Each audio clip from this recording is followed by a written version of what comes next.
And here we go. It's time to talk Boston Red Sox. They finished in dead last place. As the Yankee fan in me, I'm sorry. I have to take a little pleasure in that. 78 and 84 last year, last place in the American League East. This is a team that is rebuilding in a time where, in a city where it's very, very tough to actually rebuild. So, Jim, let's take a stroll down Yawkey Way and let's talk Boston Red Sox here. How'd their offseason go?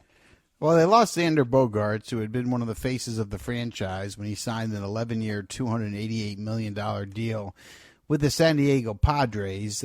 So the Red Sox pivoted, and they spent the most money on Masataka Yoshida, signing the Japanese 5'8" outfielder to a 5-year, $90 million deal. They really like his bat-to-ball skills. This is a guy that hit for power over in Japan. I'm not sure how it's going to translate to the States, to be honest. Time's going to tell. It's going to be interesting because betting $90 million on a guy that's never faced Major League pitching here is a pretty big contract. So we'll see how that plays out. They fixed their bullpen. That was what they focused on the offseason. Got Kenley Jansen on a 2-year, $32 million deal. He'll get the saves for Boston. They also picked up Joely Rodriguez, the southpaw, Chris Martin, the right-hander, to help set up Jansen. Brought back Kike Hernandez, 1 year, $10 million. He'll start at shortstop for them. Justin Turner, who got hit in the face today and got 16 stitches in his face, signed a 1 year, $15 million deal to DH. And Corey Kluber signed a 1 year, $10 million deal to be in the rotation. Adam Duvall, a 1 year, $7 million deal to play center field. They made some trades, but nothing significant. Maybe the best deal was picking up the off-injured Alberto Mondesi, who's still not healthy enough to play, but certainly if he is healthy, he's got some speed. You would think that they would have brought him in for, to handle the work there at second base or shortstop and steal some bags. But, I just can't trust Alberto Mondesi anymore. We've gotten to that point here. With him, guys like him and Buxton, it's always tough to deal with those guys there. So if you had to give the Red Sox a letter grade for their off season, Jim, what would you give it? Well, look, I think they did make some good moves that were value moves. I think the expectations we've had in Boston are higher than what we've seen. I gave them a B-. Okay. I just thought they'd make them be more splashy. And I think when I look at them on digital, they look like the fifth best team in the division again. Maybe they can finish in fourth. I just don't see them in a race with New York, Toronto, or Tampa Bay myself. All right. Well, let's dig in and let's see what we got for fantasy purposes here. We'll start with the position players here. Jorge Alfaro. Reese McGuire backing him up behind the plate. Tristan Casas at first base. Christian Arroyo right now penciled in at second base with Alberto Mondesi on the shelf. Rafael Devers at third base. And then Kike Hernandez over at shortstop. Justin Turner is the DH, which, by the way, Turner, no fractures. He did take the 16 stitches, but no fractures. And he should be making a complete recovery. His scans were all clear, so he's at the DH spot for Boston. So, aside from Devers, Jim, any interest? Tristan Casas, maybe Alfaro behind the plate late in the draft. Yeah, I like McGuire better than Alfaro. I don't think Alfaro will last long behind the plate. I like his power and his throwing arm. That's what Alfaro brings to the table. My experience in watching Alfaro is he's more interested in checking out good-looking people in the stands than he is in playing baseball from what I've seen. But he does have power and he does have a big arm. But I think McGuire will get most of the reps behind the plate. I like Tristan Casas. I think he's a good hitter. I just don't know how much power you're going to see from him. Maybe 15 to 18 home runs. There's other people that think he'll have more this year. I don't see more this year. Devers I love, but the problem is, when you look at the top third baseman, Manny Machado of San Diego, Nolan Arenado of St. Louis, as a couple of examples, they're in much better situation for runs and RBIs. I think with Devers not having much protection in the lineup, they'll pitch around him, and I don't think you'll get the runs and RBIs that you should get with a player of that talent, which drops him on these draft lists a little bit because of that. Not fair to him. I haven't seen Yoshida Masaka enough, so I'm not going to really make a comment on him. I'm going to get to see him a few games here next week, and I'll have a better idea after I get to see him play. Duvall, we know, has some power, doesn't hit for average. Verdugo is okay. Maybe he steals more bases. He's in better shape than he's been. Maybe because outfield depth is so light, maybe there's some value there. So I'd say Devers for sure, position player wise. Maybe Yoshida, maybe Casas, maybe Verdugo. That's about it. Okay, not a lot to not a lot to enjoy. Let me ask you this, Casas, if he doesn't produce, how about Bobby Dahlbeck kind of pushing his way into a bigger role?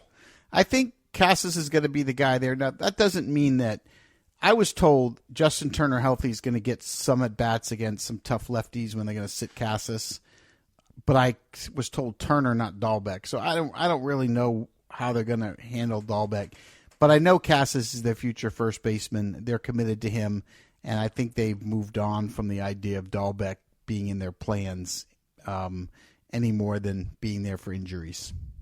Okay, makes sense. Definitely makes sense. Let's go to the pitcher's mound here. Let's go to we got Chris Sale, who pitched. We're recording this here on, I don't even know what day it is, but this was the day that Chris Sale made his debut in spring training. Pitched a rock solid game. The 2 innings that he pitched, he looked good. His velocity was up. So you got Sale, you got Kluber, you got Pivetta. Then we got some question marks here. Garrett Whitlock, is he ready for the rotation? James Paxton, is he ever going to stay healthy? Brian Bello is another guy who's banged up right now. Tanner Houck, Josh Winkowski. I don't know, Jim. This does not sound good. Yeah, it's kind of tough, right? I mean, Paxton's on the injured list. That's not a surprise. I like how some is a back of the rotation starter. Pivetta and Kluber, you don't know when they're going to hit the injured list there. Sale and Jansen are probably the 2 that have relevancy for me. I'll be taking chances on Sale the way through today. If he can continue to throw that way throughout the spring, he's his value guy. I don't think the Red Sox will care about the number of innings that he throws. They need him to be competitive. So I find him really interesting. I think Jansen gets the saves, and I think he should have a solid year whenever they have the lead. He seems to be adjusting to the pitch clock a lot better than we thought he was going to, so I think that's a real positive sign. But again, with the Red Sox, not a lot of fantasy value with this club, right? It's very interesting. Unlike most Red Sox teams, it's hard to look at Boston. And I think as a team in reality, they'll be better than what they provide in fantasy. But in fantasy, they really don't provide very much oomph. No, they really don't. I mean, when you're singling out 3 position players as potentially desirable with a couple of maybe, it doesn't really instill much confidence in you. The pitching staff is what it is. What about Kenley Jansen as the closer? Are we in on Kenley Jansen? We're in. For sure. I like the fact he created the curveball, and as I said a moment ago, I love the fact that he's adjusted to the pitch clock as well as he has. So I do think he'll get the saves there. So I do think he's a solid closer to get in fantasy. Okay, that'll work. Now, what's on the horizon here for the Red Sox? Have they been shoring up that farm system depth? Are there names that we should be looking for as possible call-ups late in the season? Yeah, I don't think we have the call-ups that make a difference here. I think what we do have is Marcelo Meyer's going to be a superstar. I loved him when he was drafted, young shortstop. He's just 2 or 3 years away, but he's going to be a star. He's their next best star in Boston. He's the next Devers Bogarts coming.